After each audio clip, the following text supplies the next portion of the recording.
Good evening and welcome to the League of Women Voters School Board Candidate Forum. My name is Kathy Long. I'm the president of the League of Women Voters of Estes Park. Tonight, I would like to start by reminding all of us of the League's mission and vision. The League's mission for the past 103 years has been to empower voters and defend democracy. The League envisions a democracy where every person has the desire, the right, the knowledge, and the confidence to participate in our democracy. For over 30 years, residents of the Estes Valley have trusted the League to hold candidate and issue forums which are nonpartisan, informative, and inclusive. The League neither supports nor opposes candidates or political parties at any level of government. Now it is my privilege to introduce to you Robin Converse, our Voter Service Director. Thank you, Kathy. I just want to remind people to please silence your cell phones. And I want to thank the many members of our League who helped to bring this forum to you tonight. Also, thank you to the Town Clerk's Office for providing this space and technical details. I also wish to thank Estes Park News, the Estes Park Trail Gazette, the Estes Valley Library, and the Chamber of Commerce for helping us publicize this forum. I especially thank the candidates and audience attendees for participating in tonight's forum. We appreciate your dedication to the Estes Park School District, knowing that the district has a large impact on our greater community, and your willingness to share your beliefs about the school district with the voters. We look forward to an informative evening. Oh, okay, sorry. The Estes Park Board of Education, consists of 5 elected members holding 4-year terms. School board elections are held in odd-numbered years biannually. Voters who live within the Estes Park School District boundaries will be electing 2 trustees from a slate of 4 candidates.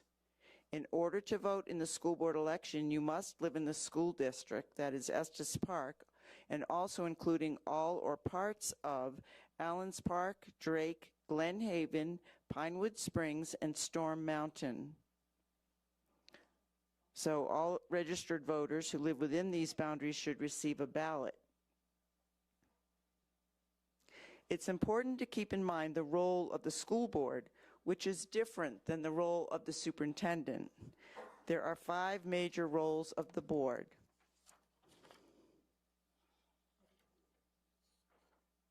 Employment of this, I'm sorry. Well, let's just leave it up for a second. Okay. Employment of the superintendent. It's a policy governance board, which is a roadmap for how the board works with the superintendent and the community.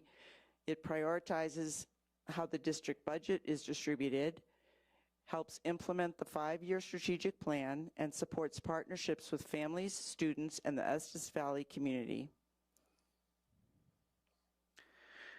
Tonight, Bradley Shockett and Brenda Wiss will be sharing their views on the Estes Park School District as it relates to the role of a school board trustee.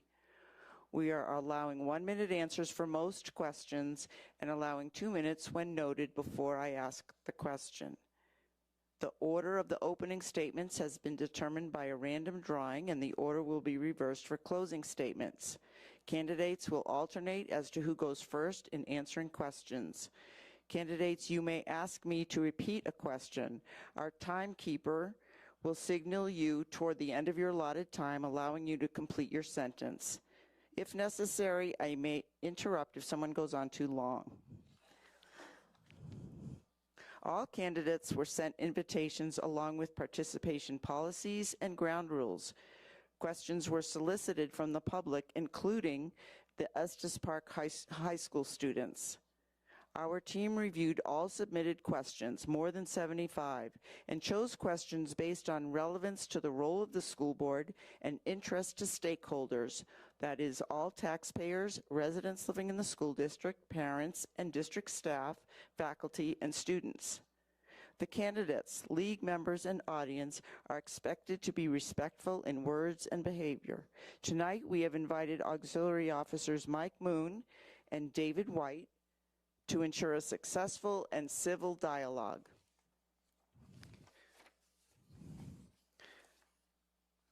This is the, oh, go ahead. This is the order for the evening.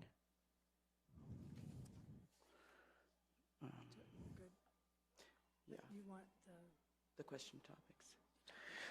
The questions are grouped based on topic, which are the reasons for your candidacy, governance, budget, academic achievement, and wellness. And additional questions will be asked as time allows.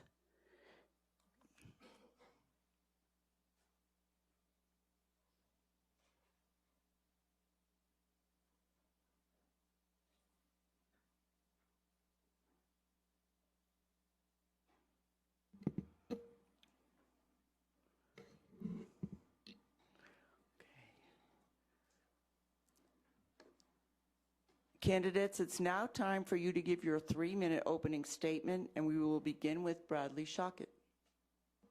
All right. Thank you, and thank you everyone for being here tonight, and everyone watching online, and thank you to the League for putting on this event for our community. My name is Brad Shockett. I am a parent of 2 kids in our district, a 4th grader and a 1st grader, and my wife also works at the high school, so the school is really big in our life right now.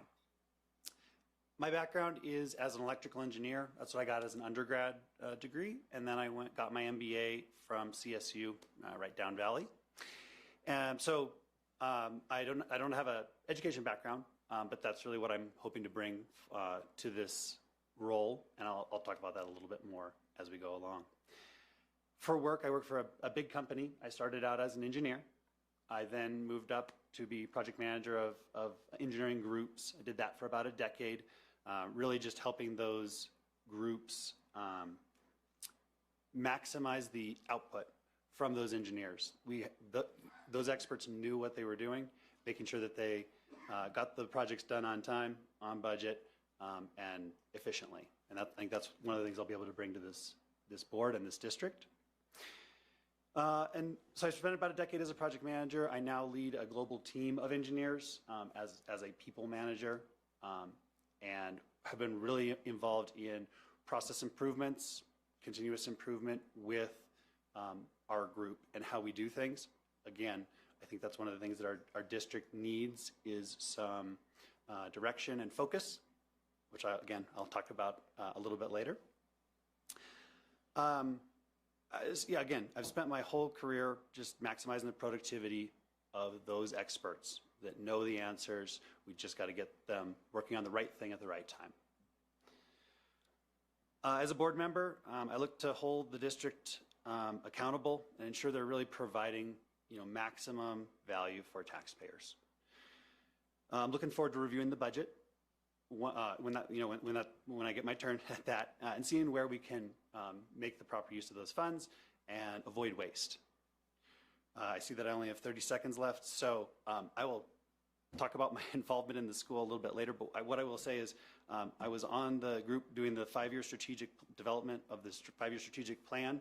I think that is a great plan. I think it's the right path. We're only 2 months into it, and I think we need to really keep working in that direction.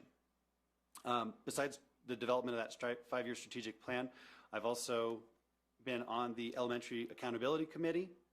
I've been on the DAC, which is the District Accountability and Advisory Committee. I've helped out with the PSCO, which is kind of like the PTA, the Parent Staff Community Organization. So essentially, whenever the school district reaches out to the community saying, we're looking for your input, we're looking for your help, I'm there. Thank you.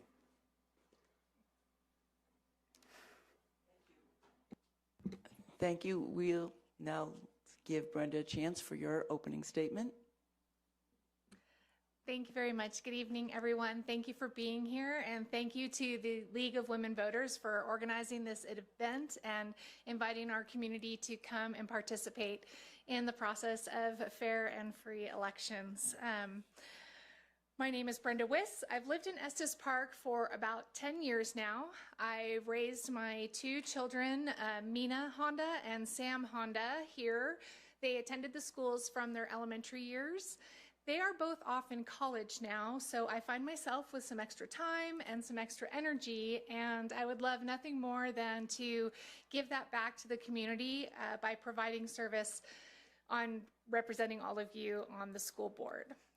I am not a trained educator. However, I do have some experience teaching English in Japan and tutoring students from the ages of 5 to 75, and I even tutored some of our local students here in Japanese, so that was fun.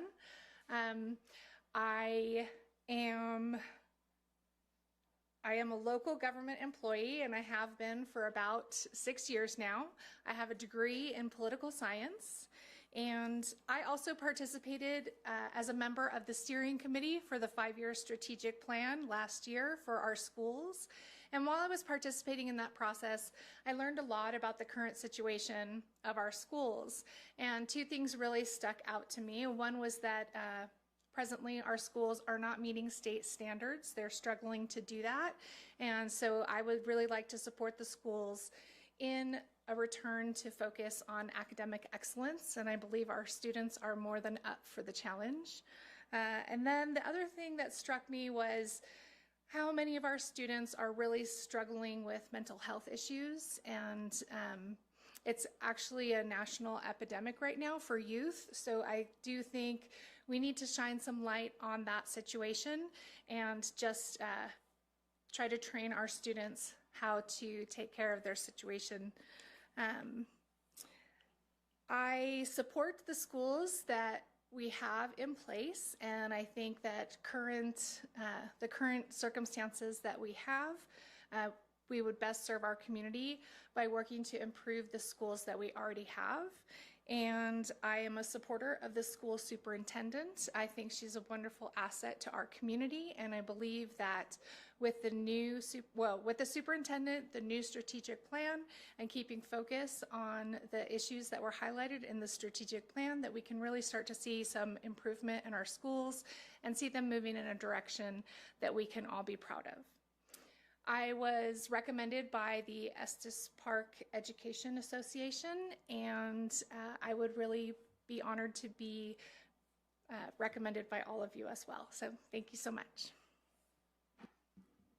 Thank you both. I think we're getting to know you a little bit better.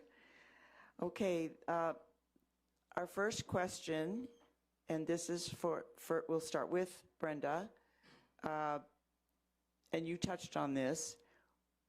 What qualifications and skills do you have that are needed on the school board? I think the best qualification that I have is a passion for our community and a desire to serve and a desire to give back to our community. I spent the last 20 years prioritizing my children's education and guiding them through their youth, and nothing would make me happier than to be able to help more kids in our community, find their way through the schools and their futures and their dreams. And, so my best qualification, I was just saying earlier that, I have some hard skills, but I have a lot of soft skills. I'm a people person. I love the kids. I love the teachers. I love participating and being involved. And I have a sincere desire to give to our community. Brad, why don't you go ahead? Okay, thank you. As for skills, I think really what I can bring to this role is, again, getting those answers out of the experts themselves. When it comes to academic achievement, which is really where we need to focus on in the short term to improve our test scores, we have different sources that we can get those answers from: administration, teachers, and one thing that I'd love to see is other districts, right? Other districts have solved some of these problems, and we can go learn from them and implement those quickly. We need to help our administration prioritize. We need to make sure that they are looking at those actions for what is high impact and low effort, so we can get those implemented quickly and start seeing those benefits immediately. We got 15 open positions still in the district that haven't been filled. We're understaffed. We need to scale back a little bit and do fewer things really well, as opposed to trying to do everything at once with an understaffed group. And then we need to make sure that we can measure success. We can't just add. We need to finish up and measure that success so that we have admitting that all of these tasks might not work well, and we need to remove some of them so we're not overwhelming our teachers. Thank you. I just want to pause for a moment. Can everybody hear the candidates? Not so well. Is there a way for you to bring the mics closer to your... Well, that's what happens when we do. But yes, I will speak up. Maybe speak up just a tiny bit. Okay, thank you. All right, the next question, we give you 2 minutes, up to 2 minutes to answer. And the first one to answer this, well, I'm getting feedback, okay, is Brad. What specific and significant changes do you hope to achieve during your term? So I think as a district, we've had a downward trend for the last decade plus, and our test scores show that. They've been going down, and that's really what we need to turn around. The change that I want to see is the plan that has just gotten started. It concentrates on 3 areas: academic achievement, real-world learning, and wellness. And I really like that the current administration, in year 1, the vast majority of their actions, the things they are working on, is academic achievement and growth, because that's what we have lost or gone downhill in over the last decade. That's where our concentration should be as we get back to meeting state standards. I believe that the data right now is that 2/3 of our students are not meeting Colorado State standards in math, and 1/3 are not in English. That's just not acceptable. So that's really where our concentration should be in the short term. We've had gains in other ways with our kind of the wellness side of things. We should absolutely keep that, but as we work on our efforts to improve, we should be improving on the academic side of things. Thank you. Thank you. Brenda, would you like to answer the question? Will you repeat the question, please? Sure. What specific and significant changes do you hope to achieve during your term? Thank you. I would really like to focus on collaboration. I hope that we can take all the voices that are present on the board and bring them together to arrive at the best solutions for our student population and for our teachers. I want to listen to students. I want to listen to teachers. I want to listen to the community. We have a lot of resources in our community, and we all need to come together to make our schools the best that we can for all of our sake.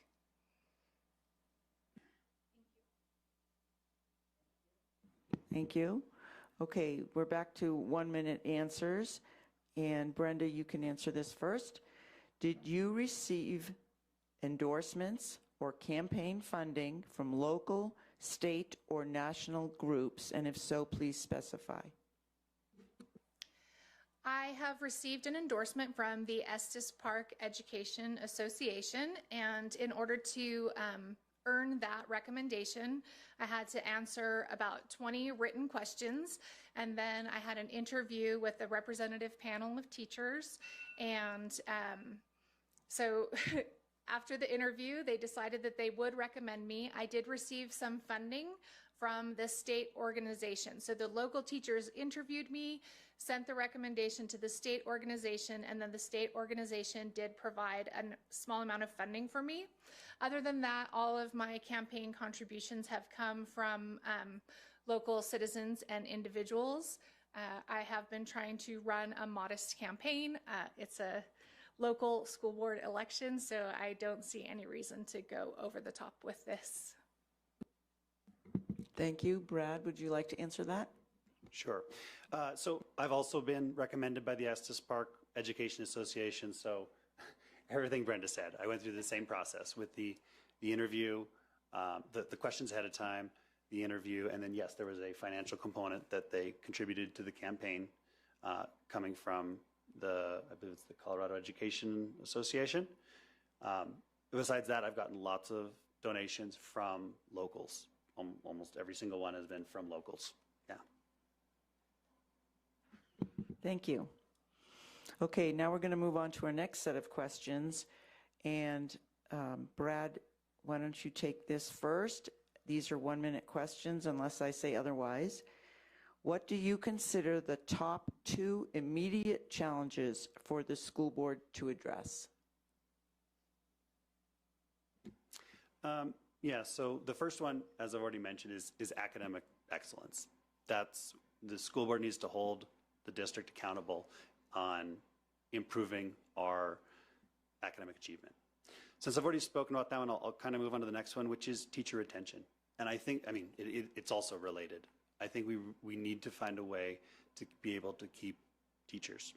We've got a really high turnover number at our school for teachers, and teachers that are in their first couple of years are not as, they're just trying to get by. Teachers that have been there a while, they've got it down. They're going to be better teachers for our students. Teacher retention is a tough subject, though. Cost of living here is very high. But I look, when it comes to housing, I look forward to working with groups like the Estes Park Housing Association on trying to find solutions and housing for our teachers. And then also, again, lessons learned from other districts that might be in a similar situation to us. Childcare is another one. Oh, sorry. Thank you. Brenda, what do you consider the top 2 immediate challenges for the school board to address? So I agree with Brad that academics are definitely one focus area that I would like to see addressed. I believe in having high expectations, and I believe that our students are capable of rising to those expectations. I don't expect every student to be an A student, but I do expect every student to be able to improve marginally on the performance that they are currently achieving. And, I bet if they try a little bit, they'll be surprised at what they can achieve. The second priority is definitely mental health awareness and providing our students with some strategies to deal with the stressful situations that they seem to be experiencing. I think that making sure our schools are a safe and welcoming environment for everyone will go a long way towards helping our students with any anxiety that they might be having. And I know that the students are also working on improving school culture to that end as well. Thank you. Brenda, I have a question for you. How can the board best prevent and/or deal with misinformation and assumptions? Well, isn't that a question for the ages? If I knew the answer to that. I think the best way is to be forthcoming, to be transparent, to provide access to as much factual information as we can through the website, through the newspapers, through conversations. Doing what we can to put factual information out is the best way to counter any information that might not be accurate. Brad, how can the board best prevent and/or deal with misinformation and assumptions? Yeah, I agree. That's a really hard topic to solve. But I agree. It's getting the information out there and being transparent about things. I know you're asking about the board, but in my campaign, I'm doing the exact same thing. I'm being as transparent as I can, putting all the information out there on my Facebook site so you know exactly where I'm at. And on the board, I would do the same. We will be as transparent as possible so everyone knows what's really happening in our district, what our plan forward is, etc. Yeah. Thank you. Thank you. Okay, Brad, could you publicly support a board decision you did not vote in favor of? Why or why not?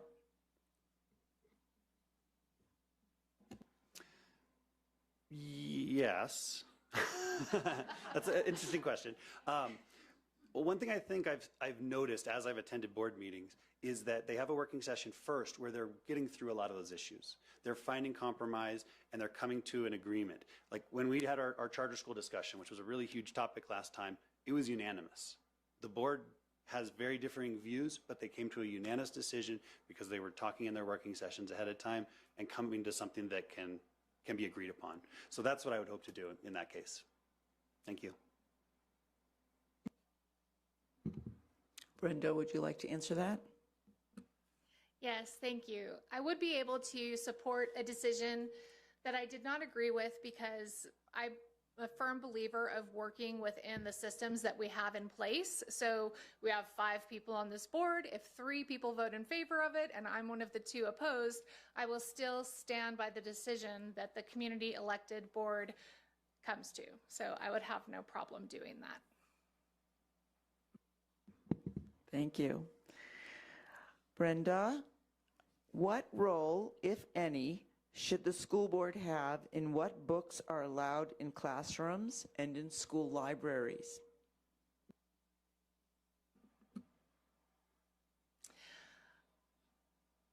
I believe that the board can only follow policy in this particular situation. I don't think I'm not exactly sure, but I don't think the board can specifically ban a book or tell teachers what to allow in their classroom. I believe in providing students with a wide range of access to different materials that will provide them insight into viewpoints that perhaps they might not have had access to before.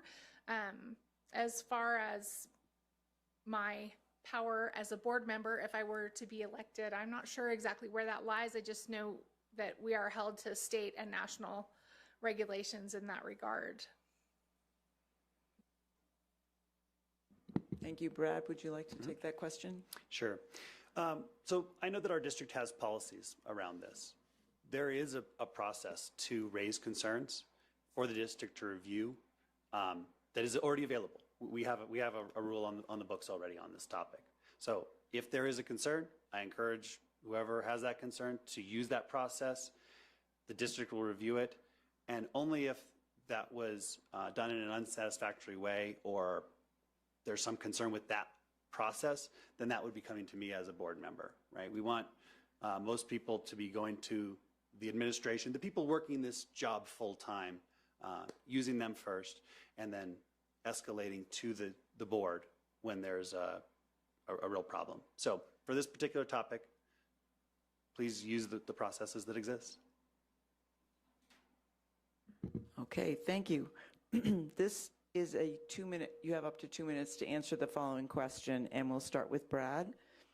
Are you in favor of having a charter school in the Estes Valley? Why or why not? This obviously was a really big topic last year. In our valley, there was a proposal put forward, which is absolutely the rights of those community members and parents to bring that up to the school district. The school district spent hundreds, if not thousands of hours reviewing that application, putting detailed thoughts behind it, and the community input, I think, is a really big piece of it. Community input was about 75% against the charter school, and the current board, I believe, made the correct decision in that they unanimously declined to have a charter school. Financially, I don't think it makes sense. We have declining enrollment here in our valley, so it is not the right move to split resources amongst multiple campuses. I believe we should put all of our efforts into our current schools, our current campus, and work to make that the best it is for all the students in our district. Thank you. Thank you. Brenda, would you like to answer? Should I repeat? I'm okay, thank you. Okay. I believe that there is a place for charter schools and that parents should be able to put their students in a school where they want them to be. However, We have a really small community here, and I think with the present circumstances of, population and funding, I think our energy and our resources are better spent on improving the schools that are existing already and working together to make them be the schools where we all want to send our children. Thank you. Brenda, I have a 1 minute for this question. Do you support history lessons that address slavery, the Holocaust, and treatment of Indigenous people? Yes, I do support our children being taught about these things. I'm sure that we have state standards and that providing a complete picture of history around our world is very important to allow our students to form their own opinions and learn about how we got to where we are and where we want to go moving forward. Go ahead, Brad. I also support teaching all of history, including the hard topics, right? There's good, there's bad. We need to learn from our mistakes also. I also know that as a district, we have policies where parents can opt out of any topic that they do not want their child in. So I think it's completely reasonable that as a district, we are teaching all of history. And if a parent wants to pull their kid out of a certain topic, they do have that right. Thanks. Thank you, Brad. I will just want to ask if you can raise your voice a little bit when you're answering the questions. Thank you. Okay, Brad, we're going to move into questions more related to the budget. And you have 2 minutes to answer this. Are there any specific programs or activities that you feel are over or underfunded? Please explain. An interesting question. I guess that's a topic I don't know that much about yet. I have not looked into the budget in detail as I'm not on the board yet. That is something I would like to do, as I had said previously. I had glanced at it quickly during one of the board meetings.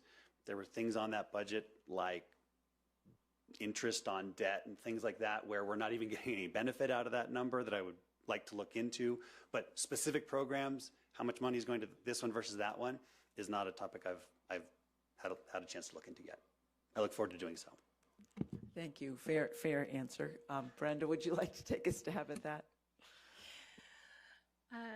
I am also not well versed in the details of the budget. However, I do appreciate that our kids have a lot of opportunities through the schools to participate in various sports and to participate in various arts programs. And I've always felt that the schools do a great job of providing lots of opportunities for our kids. So I do believe that that is money well spent.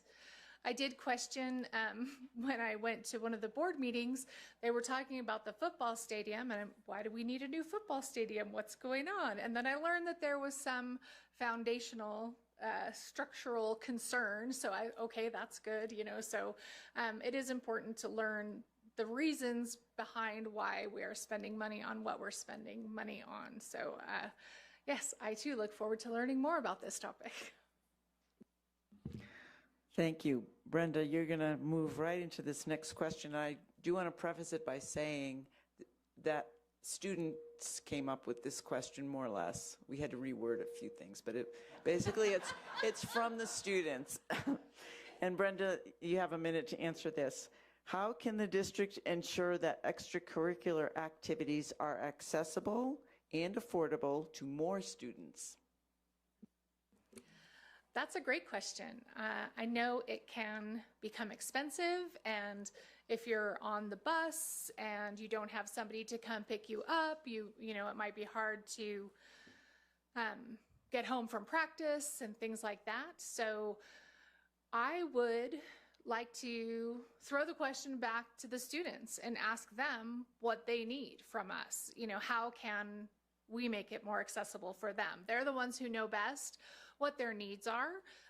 And so providing access to grants or funding for, uniforms and things like that they might need that aren't always provided by the school. Might be one way to look at it, or organizing carpools and things. I really want the kids to feel like they can come to teachers and school leadership and the board and ask for what they need and feel like they're being heard. Thank you. Thank you. Brad? Yeah, your can you just turn. say it one more time, please? Oh, sure. Thank you. How can the district ensure that extracurricular activities are accessible and affordable to more students? Yeah, and kind of like Brenda, I'm going to listen to the students and what they need on this topic. I know we have booster clubs that are raising money for certain activities. We have like the Estes Park Foundation that did Pumpkins and Pilsners, raising money that's going to be going back to the schools, and student input on how we best spend that money is what we're doing. And it sounds like the students' concerned that there are gaps there. I hope that they're speaking up, and I'm willing to listen to those concerns. Thank you. You have up to 2 minutes to answer the next question. Do you believe that school board policies adequately ensure that the school staff are valued and supported by the district? Why or why not?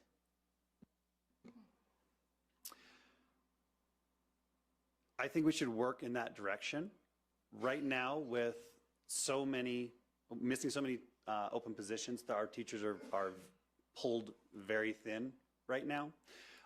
One thing I will notice is on our 5-year strategic plan, number 3, wellness, includes staff. It's not just student wellness, but it is staff wellness. And I think part of that is ensuring, I don't know if it's work-life balance is the right word, but having a teacher base that's able to do their job well and go above and beyond for their kids without bureaucracy and other meetings and things like that aren't actually benefiting the kids is the direction that we need to go. So we don't need to add all these different things on top for teachers. We need to be strategic about what we're asking them to do when it's outside of the classroom and not actually impacting students. Thanks. Thank you. Brenda, go ahead. Thank you. I think it's really difficult to make someone feel valued through a policy. I think that comes more from culture. One way that we can achieve this through policy is by making teacher and staff voices heard in consideration of policy. So asking for their input, trusting them for the educational professionals that they are, and really listening. Thank you. Thank you. Okay. Similarly, you have up to 2 minutes to answer this. How can the school board aid in teacher recruitment and retention? Oh, I'm so sorry. Brenda, you can go ahead. Thank you. It's interesting. I thought about this question before even coming here this evening, and I was thinking similarly the last answer that I had. Culture. Making the schools be a really positive environment that people want to be in.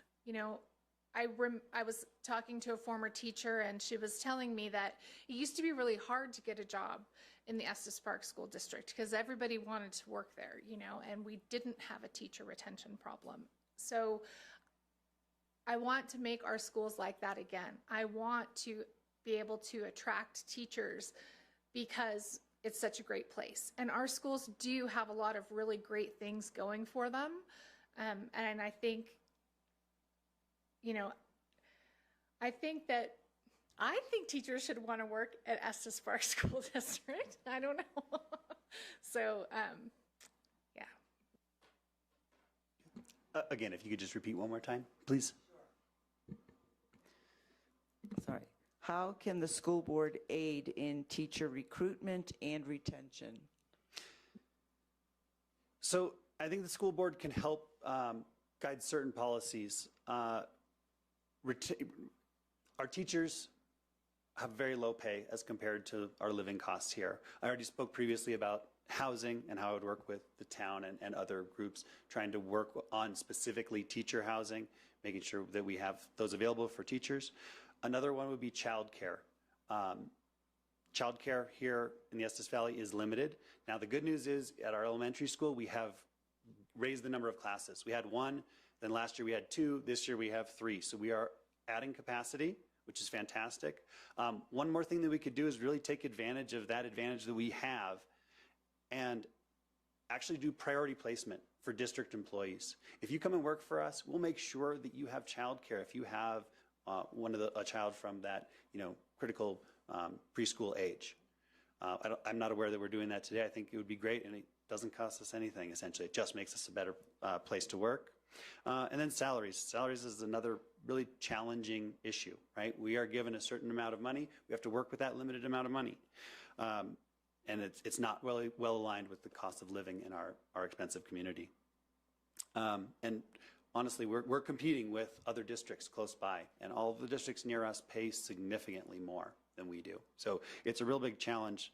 So we need to try to find other sources, whether that's coming from local, state, federal opportunities that we can look at, or just reviewing that budget, making sure we're spending every one of those dollars the best we can.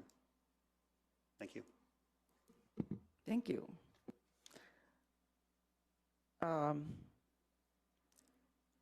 Brad, you can take this question up to 2 minutes.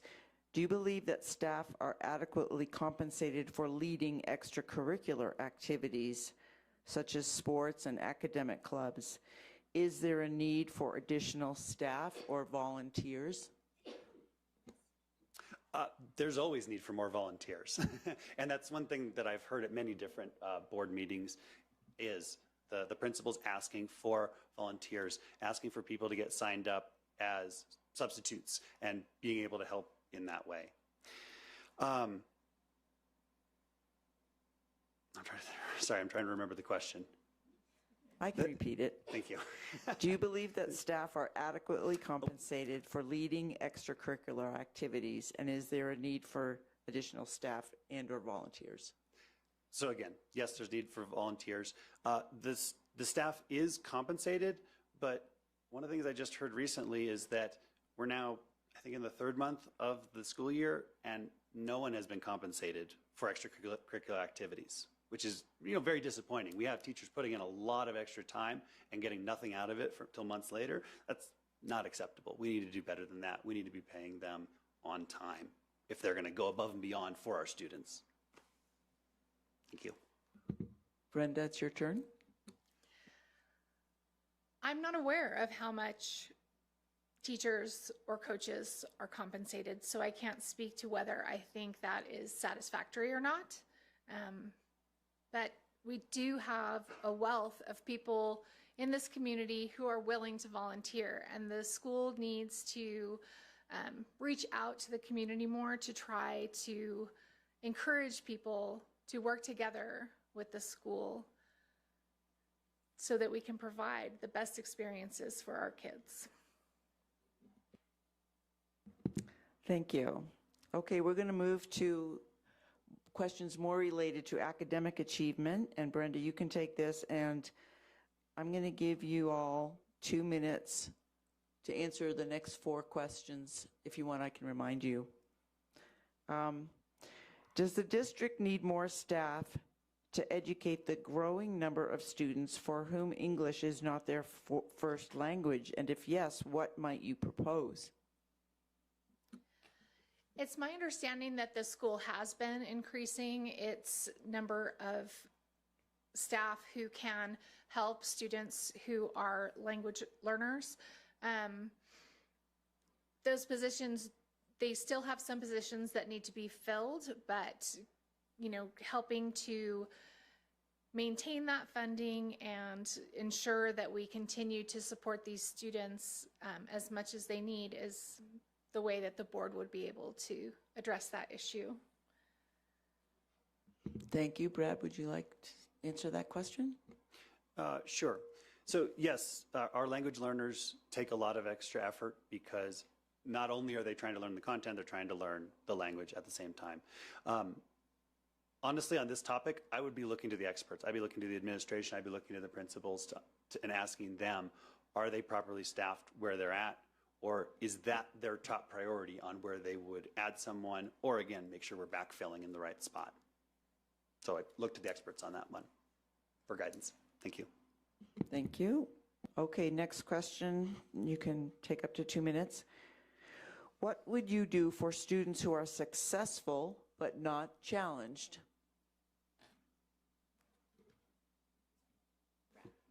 Is it mine first? That's your turn, Brett. Successful but not challenged. That is, and I think that is a little bit of an issue in our classes. We don't have too much differentiation. I know at least at the high school, we have a few AP classes, but we do have a lot of classes where we have all of our student abilities in the same room. And that makes it challenging on our teachers to teach to all those abilities at the same time in the same room. I do know that our schools also have the opportunity. They've partnered with some of the community colleges down Valley, and they're able to take some of those courses too. So that's what I would be looking for. If a student needs extra challenge, they can actually go and start taking college classes if they need to. Thank you. Brenda, it's your turn. I definitely think this is an area where the school could focus a little bit more attention. I know that there are special learning plans for advanced students, and I know that there are still advanced students who are not being challenged in the way that they need to be challenged. And it's not realistic to ask our teachers to come up with plans for, students who have learning disabilities and students who are language learners and students who are advanced, as well as students who are, your average student. That would be 4 different plans of action for one classroom. It's really challenging. It's very difficult.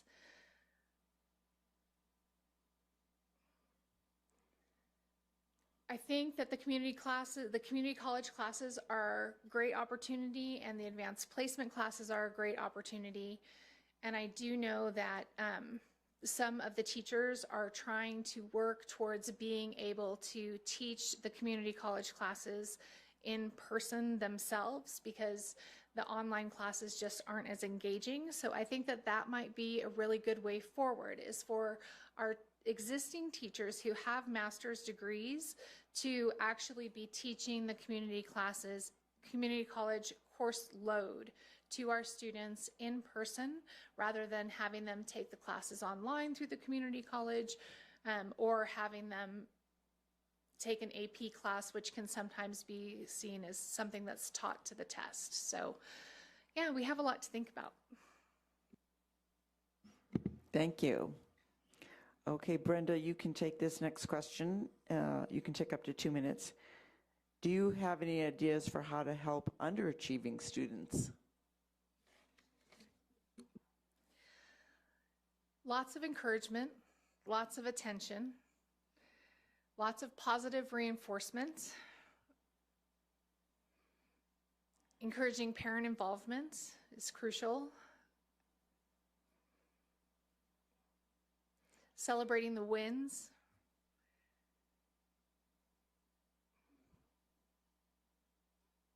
Yeah, I think those would be the ways that I would. Thank you. Brad, would you like to answer that? This is actually a topic I really like what I've seen this year from the beginning of the 5-year plan. The elementary school, they've reached out to the bottom 20% of students on math scores, and they've got them coming in after school for an extra hour and a half of math homework, it's an online course that's customized to the student. Getting them in the building with supervision, with help, so it's not all on the parents. There's actually a school-backed option to help those bottom students at the elementary school. At the high school, I actually went in and I tutored at the math in the class where the kids needed the most help. So they are doubling up on math with certain students that need that extra help and really concentrating on those core subjects for the students that are struggling. I think that's a great idea. So, thank you. Well, the next question basically is going to elicit the same answer from you, because it is, what are your views on math instruction, particularly in our elementary schools? But you can expand in any way you want. With that, you've got up to 2 minutes. Okay, sure. That's really, when you break it down, that's, I believe, where we need to concentrate the most with the most urgency, right? Those are our kids where if we can get them on the right track, get their scores up, they're going to flow through our whole school system. And we'll see the benefits for years to come. So yes, elementary school math should be priority number one. And because again, we can't do everything at once. So we'll start there, and then we will work on math at all the other schools, of course, as they're working on it too. But yeah, I really just think that we need to concentrate on math and English because those are our test scores. Like it or not, that's what a lot of people think of when they see the school. They see the test scores, they write us off as nothing good is going on over there, which is the opposite of the truth. There's a lot of people working really hard, great things are happening. Our test scores just don't show it. We need to turn that around so we are seen as a great school, both in the Estes Valley and for people looking to come here. Thank you. Thank you. Brenda, would you like to answer that question? Will you repeat the question, Sure. please? What are your views on math instruction, particularly in our elementary schools? Yeah, so I think the schools are making great strides in this. And the best part about it, the tutoring that Brad was talking about, the elementary school having, is that there has been excellent participation. So lots of students are putting in that extra time, which is wonderful. So, you know, that requires parent involvement as well, which is something we definitely need to encourage. So, you know, math builds on itself. So if your student is behind in first grade, they're going to become even further behind in second grade and further still in third until they're lost. So it should be a priority, and I'm happy to see the schools making it a priority. Thank you. I'm going to pause here for a moment. Can people raise your hands if you have a question card, just so I know about how many we might get? And if you have anything you're thinking about, I encourage you to jot it down, and my team here is going to help me decide if it's a question we can ask. And we'll keep that going for another 5 minutes or so. So don't be shy. We won't say your name. Thank you. Okay. The next section has to do with wellness. We have 2 questions on wellness, and you can take up to 2 minutes each if you want. Let's see. Brenda, you finished last, so you can answer this first. What is your position on acknowledging LGBTQ students in the school and in the classroom?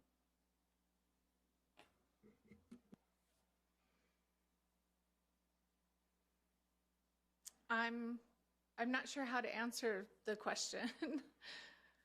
I will say that this was a student's question. So apparently there are people who don't feel Acknowledged or Okay. I believe if a student wants us to use certain pronouns, we should use the pronouns that they want, just as we would use a nickname if somebody wants us to use a nickname. I believe in making all students, you know, students of the LGBTQ community feeling welcome and safe in the schools. Absolutely. I want them to be seen. I want them to be heard, just as I want all students to be seen and heard and allowed to be themselves for who they are. Thank you. Brad, would you like to answer that question? Yeah. Absolutely, and I second that. Students need to be who they are in school. That's the way they're going to feel safe in the school. Topics like this usually don't, it doesn't have anything to do with learning. It's not impacting learning. So it's just not something I don't think I'm going to be concentrating on the board. People can be who they are. They need to feel safe in school. They're not going to be able to learn if they don't feel safe. So they can absolutely be whoever they want to be. I'm going to take a leap here and throw in my own follow-up question to that, which is when you get into particularly high school sports, we've seen that issue nationally. I don't know if it's an issue here in Estes Park at all. I have no idea. If you want to share your thoughts on that, Brenda, you can go. As a local school, all we can do is follow the state and federal regulation on that. It's not something that the board has control over, so we have to use those laws as guidance. Do you have anything to add? Absolutely. We're going to follow the laws, state and federal. I believe that the Colorado High School Athletic Association has also given guidance on this. So it's not something that we need to solve. We already know what to do. Thank you. Okay. Let's see. Brad, I think you get this question. Up to 2 minutes to answer. What programs does the school district offer to help with social, emotional issues such as bullying, addiction, or trauma? And do you want to see any changes in what the district provides? So I know that they do that because they actually just did. One of their main focuses at the beginning of this school year for students and for staff is around bullying. And they've had presentations about it, and that's been one of the big concentrations. So I know that they are already doing quite a lot on bullying in the schools. Was there a second part to that question? Just to make sure I answer it. Do you want to see any changes in what the district provides? Additions or? Yeah, I think the district is doing a good job right now. And as I had said before, I think we should keep what we have and concentrate on the academics for the improvement right now. Thank you. Thank you. Brenda, would you like to add anything?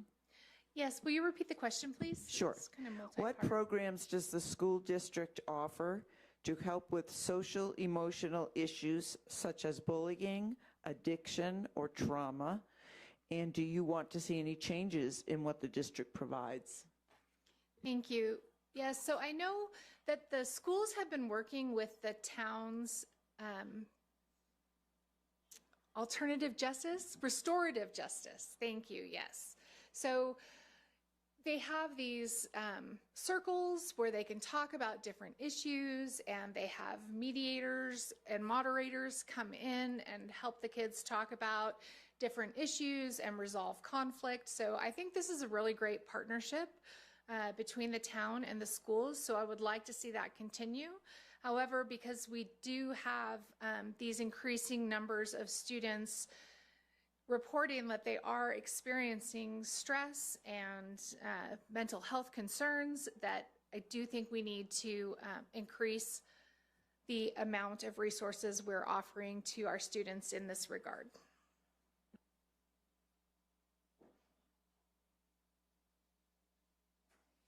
Thank you both. We do have some audience questions, and you can take 2 minutes to answer them. Brenda, I'll give you the first one. What would you do as a Board of Education member to encourage and support student learning in the context of civic engagement, service learning, and greater community involvement in education? Thank you. Yeah, I think this is a great question, and I think it's one that's really kind of near and dear to my heart. In fact, on October 25th, we will be going to the school to field questions from the students. I know they were invited to submit questions to this forum. However, they are going to be running and organizing their own forum at the school. So they invited all the candidates to come during the school day and answer their questions. So I'm really looking forward to that, and I applaud the teachers who have organized this for the students. It's my intention to encourage them to vote, no matter, how they want to vote or which side of the political spectrum they're leaning towards. I just think it's really important to make sure that our young people are engaged in the political process. Thank you. And Brad, Yep. go ahead. Yeah, I know at our high school we do have civics and government class, and I think that's fantastic. We do need to teach our students that are becoming of voting age what their responsibilities are in our country. So I think that's fantastic. And then as far as kind of the rest of that, I'm hoping that we continue to build partnerships with our community. We have lots of volunteer organizations around our valley. I hope that the district and them continue to work well together, getting students working on projects for volunteerism and things like that. Okay. Apologize for stumbling over a little bit of this. I'm going to give this question to you, Brad, first. Are you aware or have you thought of the use of videos or other unique ways of helping children who don't understand English? Want me to run that? Do you want me to say that again? Sure. Okay. Are you aware of or have you thought of unique ways of such as videos for helping children who don't understand English? No, I mean, that's not a topic I had thought of. I'm not an expert in education, or especially education in secondary languages. That's why I would be looking to the experts we have within our district on what they need. And then whether that's some sort of tool funded, a camera, if that's what they say we need, then I would be supportive to make that happen. Thank you. Brenda, would you like to try that? Thank you. Yes. It's very important that we use different tools to engage our students, not just our English learners, but all students.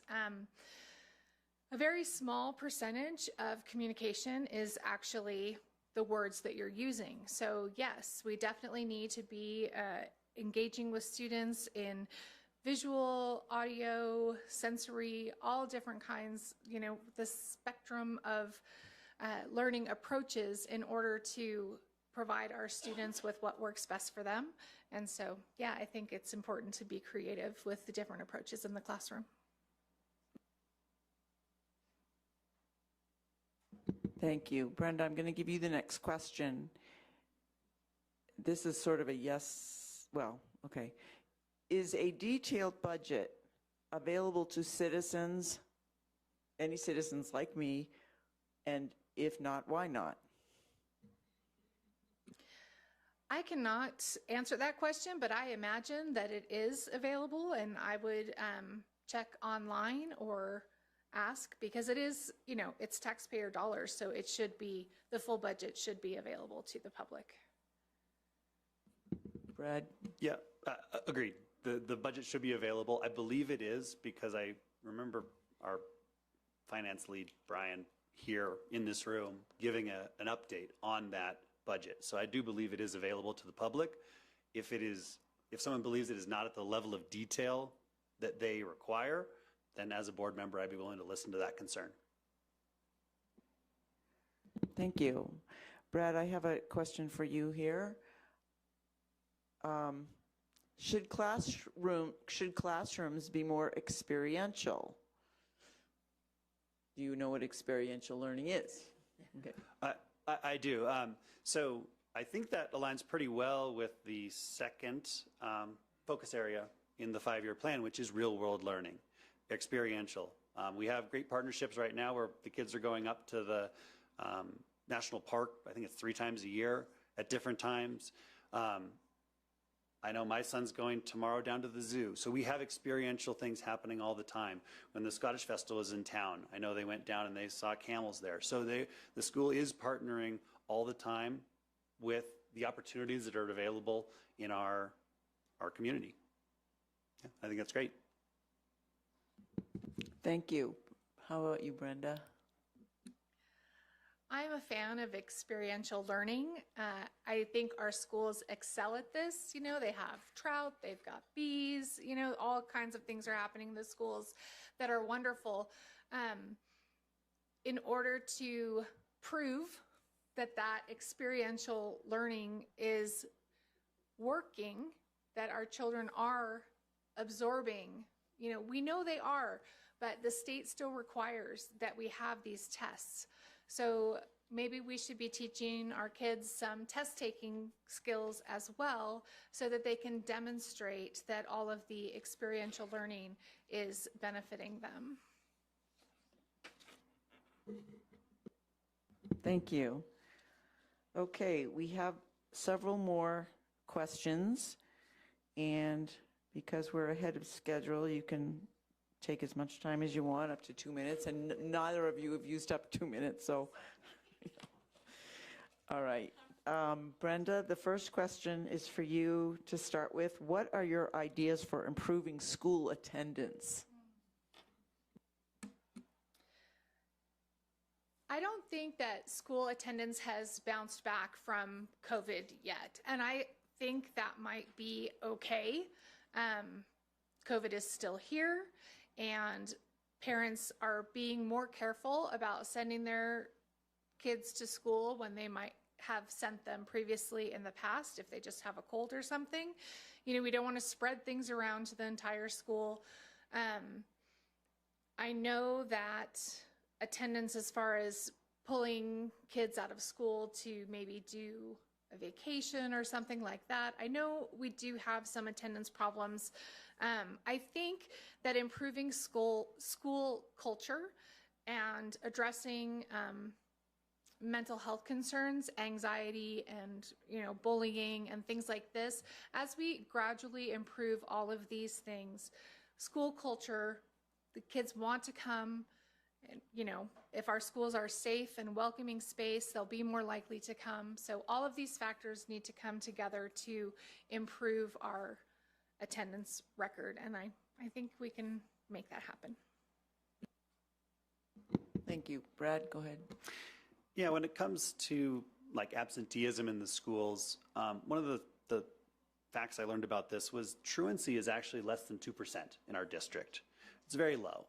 So that's actually not the cause of our kids missing such a high percentage of school. It's actually those the excused absences that account for almost 10% of the student days that are being missed, and that's where we need parents' help. As you kind of mentioned, trying to avoid life happens. We know that kids will not be there every single day. Sicknesses happen and everything, but can we try to schedule vacations on the actual holiday breaks and long weekends that we're given in our school calendar? That'll really help keep our kids in the room, because they're not learning if they're not in the room. Okay, so really our parents have a big stake in this one. And then as the parent of 2 elementary school kids, I absolutely have seen a change since COVID. Before COVID, we used to send our kids, if they're just a little bit sniffly, you send them to school because it's fine. After COVID, I don't think we've come back from that. It's the slightest thing happens, we keep them out of school. We keep them out of school. And as I know COVID is still here, but as it recedes, we've got to get back to normal. We've got to get our kids back in the classroom. So if there's just a little bit of a sniffle, I personally do think they should send them to school. Thanks. Thank you. Okay, Brad, you can begin with this question.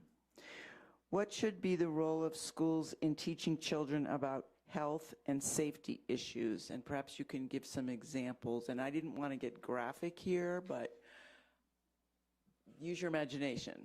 Okay, What sure. should be the role of schools in teaching children about health and safety issues?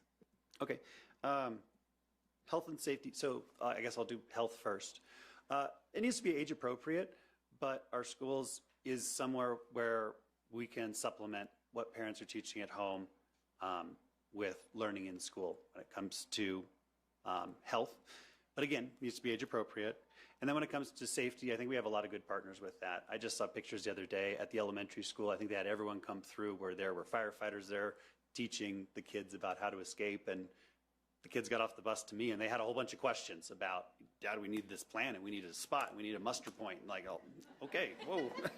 Okay. So again, when it comes to safety, I do think that we're teaching the kids life skills like that. And excuse me, also within the schools, they get taught what to do in the case of emergency for their in their classroom, who to listen to, what to do. I know that's part of the curriculum already. Thanks. Thank you. Brenda, go ahead. Yes, I think that health and safety definitely have a place in the classroom. We are, we're talking about creating well-rounded students and global outcomes and citizens of our community. So yes, they do need to be exposed to these things. And I know that the school does have a lot of great partnerships. You know, the school resource officer is present in all of our schools. And I think that's an excellent opportunity for our students to have a positive interaction with law enforcement. So I think that's great. And, I know that Power and Communications was at the homecoming tailgate, giving kids rides in the bucket truck and teaching them how to, make sure they're hooked up safely and everything. So I do believe we have this kind of thing present in our school. And I think in this way, the town does partner well with the school community. I know that the police department has provided some ALICE training, around school safety issues. So I think that has also been beneficial. I know what ALICE training is, but I'm not sure everybody does. So if you could just explain that for a moment. I'm not sure exactly what the acronym stands for, but active live. So community resource officers, do you know what the ALICE acronym stands for precisely? Okay. It has to do with if there is an active shooter in the school buildings. Thank you. Okay. I'm losing track here. I think, Brenda, you get the next question first. How can the district partner with the town of Estes to ensure the safety of the students as they commute to and from school? And I'm assuming this is whether it's by bus or by walking. I believe that partnership already exists to some degree. I know that the police department was placing vehicles in high pedestrian areas during the hours that the school kids would be commuting to and from school, and having the lights flashing and just kind of bringing it to everyone's attention. And they have the electronic message boards that the town has put up saying school's back in session and be safe, be careful, drive safely. So I think that the partnership does exist, and that if either party has greater concerns or ideas as to how to continue to foster that relationship, that it's definitely worth pursuing. Thank you. Brad? Yeah, and I also agree. I really appreciate that sign, especially when school gets back in session, to remind everyone that the kids are here. We need to slow down, especially out on, I think, Highway 7 is usually where they put it when everyone's going so fast. So I appreciate that. I also believe that there is going to be some work done in that area to improve some sidewalks, add some sidewalks for kids walking near the school. And then, I put my kids on the bus very often. I feel very safe about it. So as a board member, again, I'm willing to listen. If there's a specific concern, I'm willing to hear. Thank you. Okay, Brad, you can take the next question first.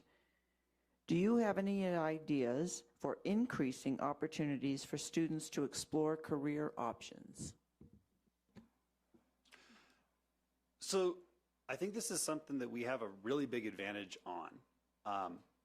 We have the CET building, I believe it's called, where we have the welding and mechanic shop, and we have animal science classes and things like that, where we have a lot of opportunities for our students. And then we're even going above and beyond that. There was a presentation at the board where our school was taking kids down and getting drone certified. So the kids really do have a lot of opportunities beyond the core classes and the college route in our schools. And I think that's a great thing, because college is not the right answer for everyone. And getting our students prepared for the workforce and with a skill coming out of high school is fantastic. Thank you. Brenda? Yes, I think this is an area where the schools have really improved over the last several years with developing the building and bringing these kinds of programs back. And I think that we can really utilize these facilities more by encouraging community partnerships. We have a very talented community that could come in and teach our students many skills, I'm sure. So I think reaching out for partnership in that area would also be another great way to exemplify the diversity of options that there are for our students these days. I also know that the school's been working on a program to encourage internships here locally in town to expose kids to different career paths and things. So I believe there's also a new program in the works called P-Teach, I think is what it's called, where they're going to be encouraging students who would like to move forward with a career in education and helping them learn what it's like to be a teacher. So yeah, there are all kinds of exciting things happening in the schools, and I think that's great. Thank you. Brenda, I'll let you answer this first. Do you or do you not think our district offers sufficient options for different sports? Please explain. I think it's impressive what our schools offer our kids. My son was on the mountain bike team. How cool is that, right? You know, I tell people and they're like, your school has a mountain bike team? Wow, that's neat. And it is neat. It is great. I think anything that a student is interested in, they should be able to bring forward and try to get something going if it's something that isn't already offered at the school. You know, I mean, we have golf. That's pretty cool too. So yes, I think there is a good variety. And I think that if there's something we're not offering that students are interested in, we can always find a way to support them in that. Thank you. Brad? Yeah, I agree. I think we're doing a great job with our sports. We do have a small school, so getting enough kids participating is the challenge. I've heard some of our sports have, you know, very few participants, but we still do it to make sure those kids have that opportunity. This is another one where, you know, I feel like the key stakeholder here at the starting point is the students. What do they feel like is missing?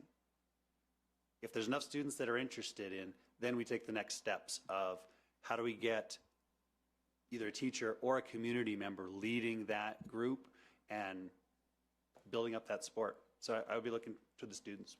What are we missing? What are you interested in? Thank you. We're ahead of schedule, but that's okay. We don't want to keep you all here just because we said we were ending at 8. If we end early, that's okay. I do want to ask both of you, are there any questions you wish we had asked you? And I'll let Brad, you can go first with this. There's a question in your mind that you think we should have asked, that we missed.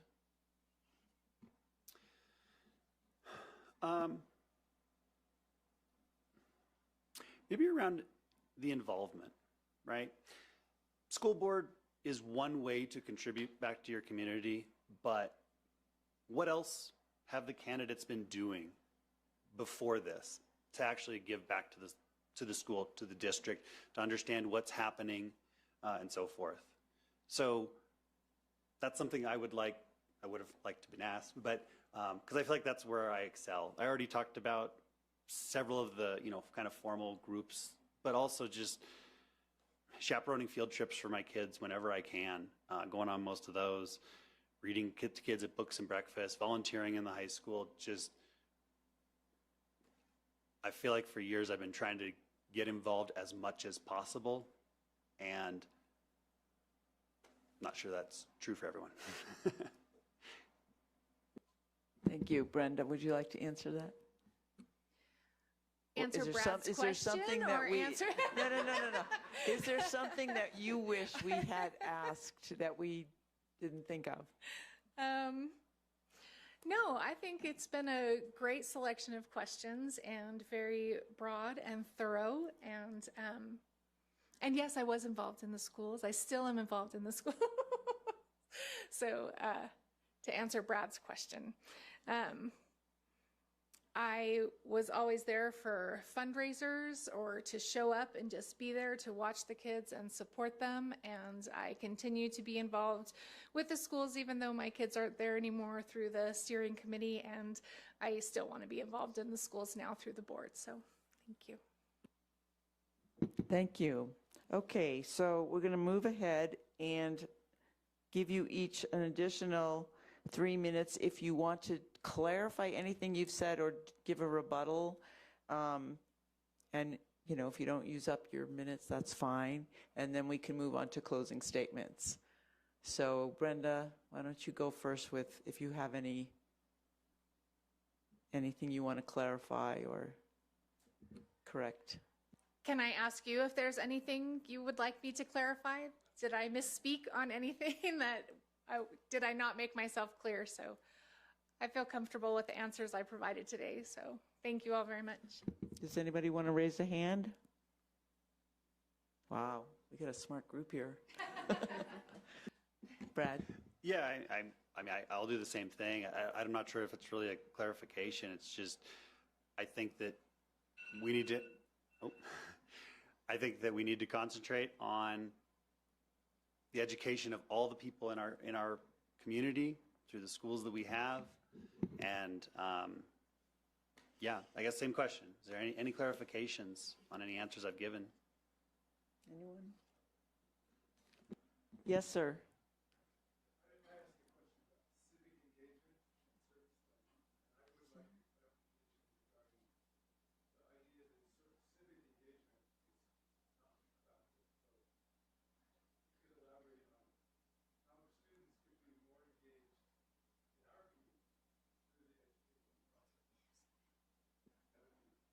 I think what he said was how can students be more engaged with civic involvement in our community outside of school as an educational component?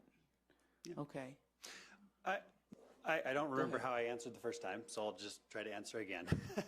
I think that that's really where we can shine with our partnerships, right? We have a lot of civic-minded groups with Rotary Club and many others, and it's that partnership with the school. I know that the district has a volunteer coordinator now. On the website, there's a little quick, easy form that can fill out if you're interested in helping, and really bringing those two together for those opportunities for the students is what we should be doing. I think we are doing some of it. Of course, we can always improve. Thank you. Brenda? There's also a community service graduation requirement for our students. So I think that's a great way for kids to get involved and be involved in the community and serve. So I hope we continue that and perhaps even increase it because I'm strict like that. Thank you. Okay, Brenda, you have 3 minutes for your closing statement, and then we'll finish with Brad's closing statement. Go ahead. Thank you all for being here to take the time to get to know Brad and I and our concerns, where we stand on certain issues, how we feel about the community and the schools.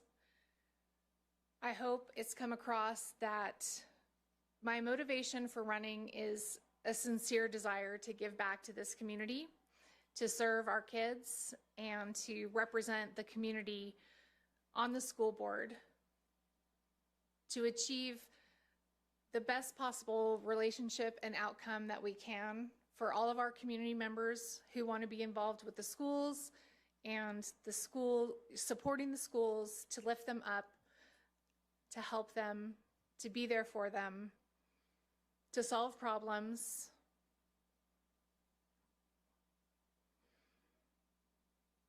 This community has given a lot to me and my family, and now that my children are grown,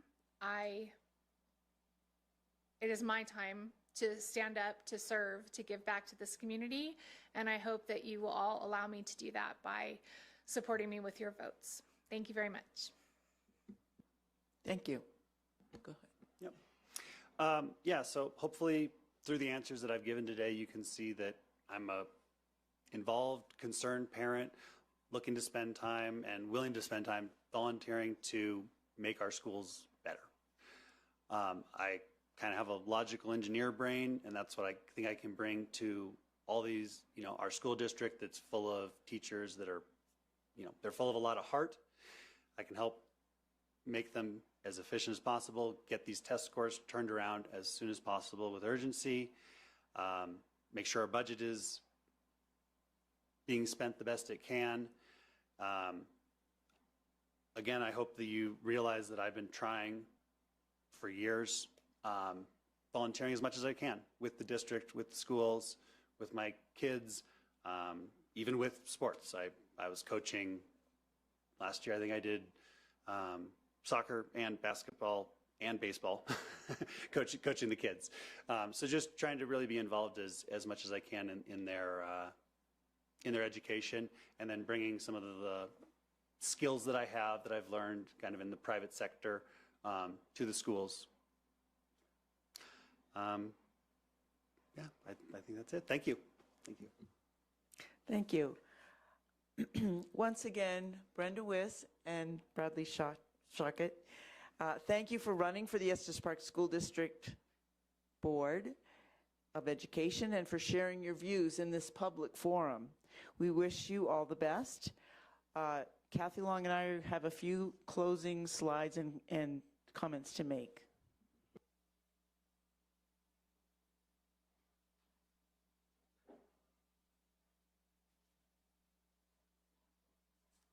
And Robin goes first. Okay, you will receive ballots in the mail if your address is correct on your voter registration. So if you have any question at all, check your voter registration at Go Vote Colorado or vote411.org or the Secretary of State website or the Larimer County election website. There are two important items in this season's election: our local school board election, of course, and the statewide ballot issues. Next one. You can return your ballot in 3 ways. Make sure you sign it, first of all. Through regular mail, you can send it in with a first-class stamp, and all the ballot issues and the school board election will be on the same ballot, one ballot. You can send it through the regular mail or by placing it in a ballot drop box in town or by going in person to the polling center at the community center lower level. Thank you for your participation and attentiveness this evening. Kathy. Go to the League's Vote 411 if you would like to see your ballot in advance, or if you have any other information, such as what Robin just said, if you need to check your address. And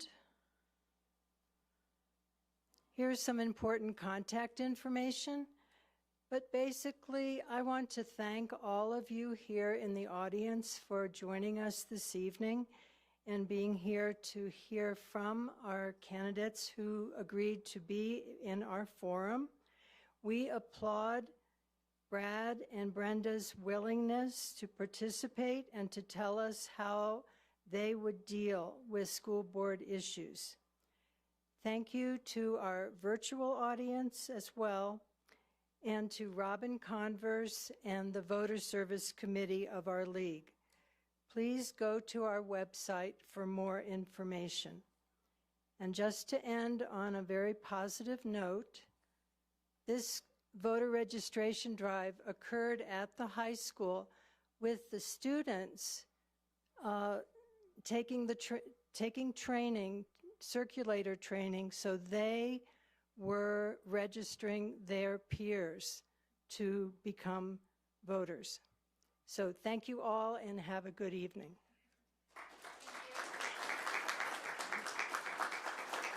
Thank you. I think we're good.